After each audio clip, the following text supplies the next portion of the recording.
Kellemes hétvégét kívánok mindenkinek. Készítsünk egy esetbemutató videót. No, ez a kiindulási helyzetünk. Teljesen egyértelműen látszik, hogy a hosszú évek csikorgatásának következményeképpen a harapás úgymond összeesett. Ez látható mindkét oldalsó régióban, illetve az előső részeken, és a fogaknak az éle, rágófelszíne teljesen el van kopva. Erre keressük a megoldást, és egy időben egy picit megfiatalítanánk ezt a mosolyt. Na, nézzük meg egy picit közelebbről is, így talán még látványosabb, hogy mennyire össze van esve ez a harapás. A két nagy metszőben szinte ráharap az alsó fogívnek az ínyére a páciens. Ilyen komplex esetekben mindig tervezéssel indítunk egyébként is, de ilyenkor különösen fontos ez, hogy úgymond tesztelni tudjuk a végleges harapást, a végleges esztétikát, még mielőtt bármit csinálnánk a fogakkal. Itt relatíve egyszerű a dolgunk, hiszen nem kell a fogakhoz hozzányúlni a tervezéshez. Mert ami elveszett, azt csak vissza kell építenünk digitálisan, vagy felviaszolással, vagy a kettő kombinációjával, attól függ, és azt egész egyszerűen bepróbáljuk a páciens szájába. Itt is ez történt. A következő dián látható is maga a terv.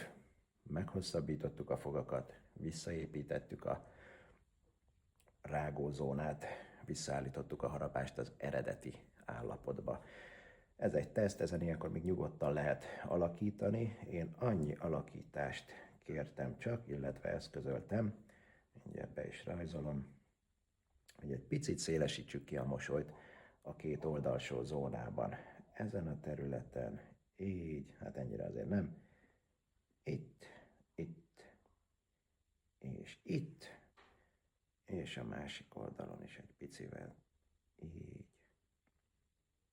Na, hogy miért? Hogy sokkal teltebb legyen ez a mosoly, és ez az oldalsó, sötétebb területet, vagy teret, korridornak hívják, ezt egy picit jobban kitöltjük, még esztétikusabb lesz a mosoly. Na, nézzük, hogy hogy is történt ez a valóságban. Voilà. Alul is, felül is, az összes fogra gyönyörű szép kerámia restaurációk készültek, ezek kerámia héjak, kerámia ondléjek voltak, mindegy is, hogy nevezzük őket, ez igazából annyi különbséget jelent, hogy a fognak mekkora területére terjesztjük rá ezeket a restaurációkat.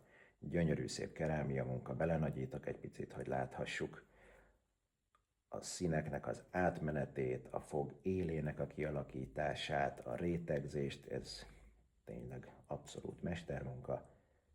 Nézzük meg oldalról is. És most jön a leglátványosabb kép. Előtte-utána. Hát szerintem itt az eredmény önmagáért beszél. Ő volt a férj, és a következő videóban bemutatjuk a feleségnek a szintén nagyon érdekes mosoly frissítését. Nagyon szépen köszönöm a figyelmet, ha bármi kérdés van, akkor itt vagyok, nagyon szívesen válaszolok. További szép hétvégét kívánok mindenkinek.